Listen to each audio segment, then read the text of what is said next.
How to get six-pack abs.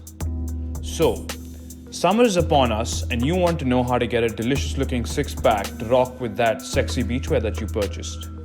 Well, you're in luck because I'm going to walk you through the process of how to get there.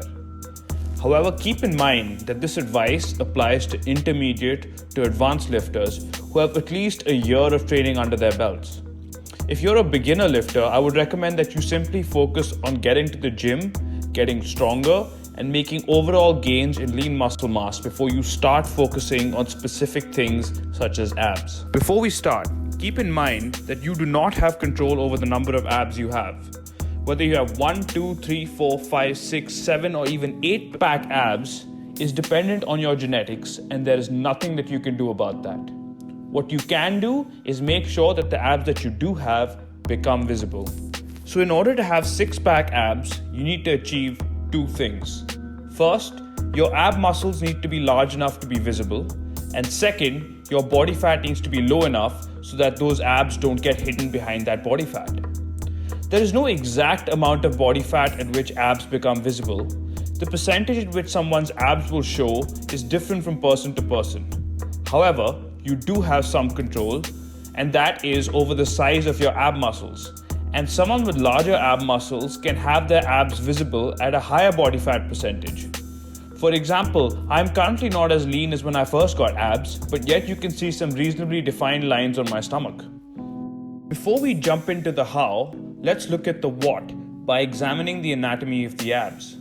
There are three main muscle groups in the abs: the rectus abdominis, the obliques, and the transverse abdominis.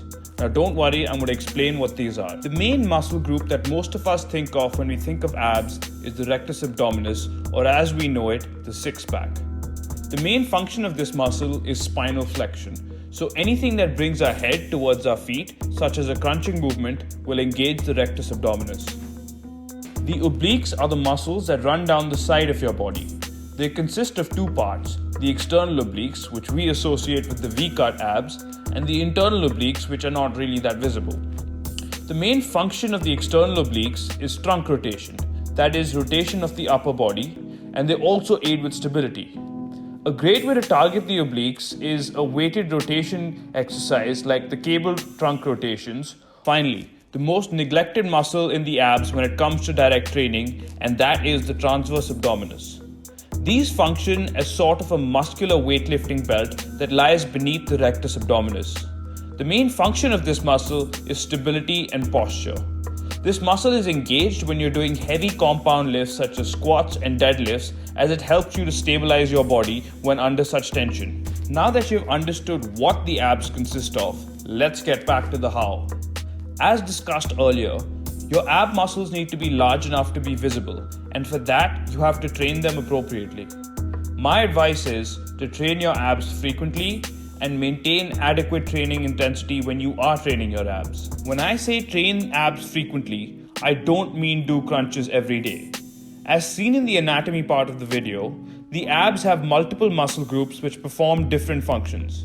Therefore, if you train your abs differently in each session, you can engage these different muscles without overtraining one particular muscle. Training this way will help build the overall appearance of your abs. An added benefit of this multifaceted ab training will be that it will support your lifting by giving you a more strong and stable core. When considering training intensity, I recommend that you should attempt to train the abs with the same intensity as you would any other body part. That is, instead of doing only high rep workouts, that is sets of more than 20 reps, make sure you include workouts where the intensity of each set only permits you to reach the ideal hypertrophy range of 8 to 12 repetitions. This can be achieved by adding more weight or performing more challenging ab exercises such as hanging leg raises or windshield wipers, which have a large range of motion. In order to reveal your abs, you have to burn off the belly fat that is hiding them. The key to achieving this is nutrition and exercise programming to supplement your nutrition. In order to lose fat, you have to maintain a calorie deficit. That is, you need to eat fewer calories than you burn off. Maintain a small deficit of 200 to 500 calories to gradually lose fat over time.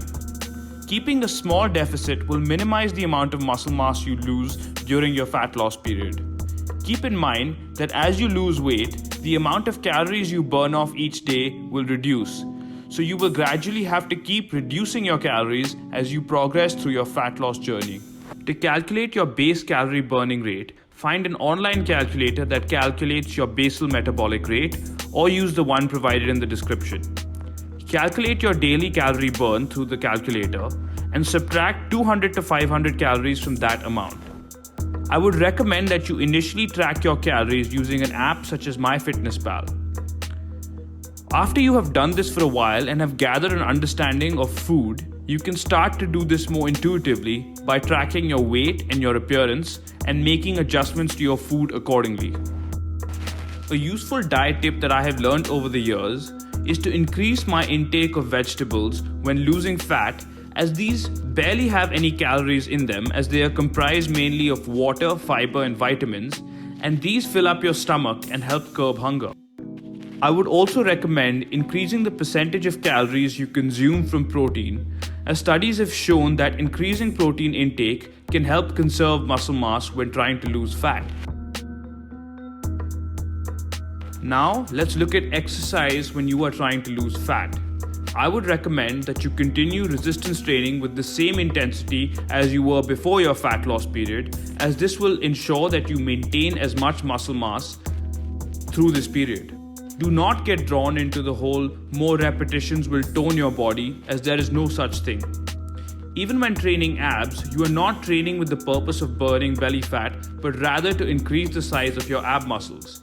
There is no training method which can target fat on a specific body part, and therefore to do high repetitions to try and burn off fat in a particular body part is a futile activity. Therefore, when it comes to exercising for fat burn, I would recommend that you add cardio to your workouts. This is not because cardio is necessary in some way, it is because cardio will allow you to maintain a calorie deficit without having to cut down your calories too far. This will be particularly useful in the later stages of your fat loss journey, where the amount of calories you might be eating might already be so low that slashing them further is not viable. When it comes to cardio, it depends on whichever form of cardio you prefer. I prefer HIIT workouts, as they allow me to burn more calories in a short period of time, and also because I have read up on the physiological and lifespan benefits that come from HIIT training. If you want to read more about this, I would recommend the book Lifespan by David Sinclair, in which he discusses the lifespan benefits of HIIT training in addition to many other things which can help you live longer and healthier. Now that we've been through the how, I'm going to reveal the one true secret that there is to getting abs. The true secret to abs is consistency and patience. Abs are not made overnight, nor are they made over a week, not even over months. The process of revealing abs may happen over a short time frame such as weeks or months. However, in order to have a well-built physique with well-formed abs, it takes years of consistent training and healthy eating to build the muscular base that you will then reveal by burning off the fats. So aim at a long-term goal, and that way you can get abs and you can hold on to them. So, in conclusion, stop looking for short-term methods for abs, because I can tell you now that there are no shortcuts, and seeking out these shortcuts is likely to cause you more harm than it's going to do you any good. Invest in the long-term process, put in the hard work, and you will see the results.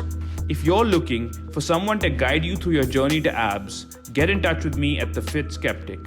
Keep in mind that all I can do is provide you guidance, and the effort and commitment will have to come from your end. I have managed to transform my body over years of hard work, and that has taught me how to get in shape and stay in shape. I want to instill the same values in you so that you're not seeking short-term results through shortcut methods. Rather, you're investing in the long-term process of fitness to get fit and stay fit.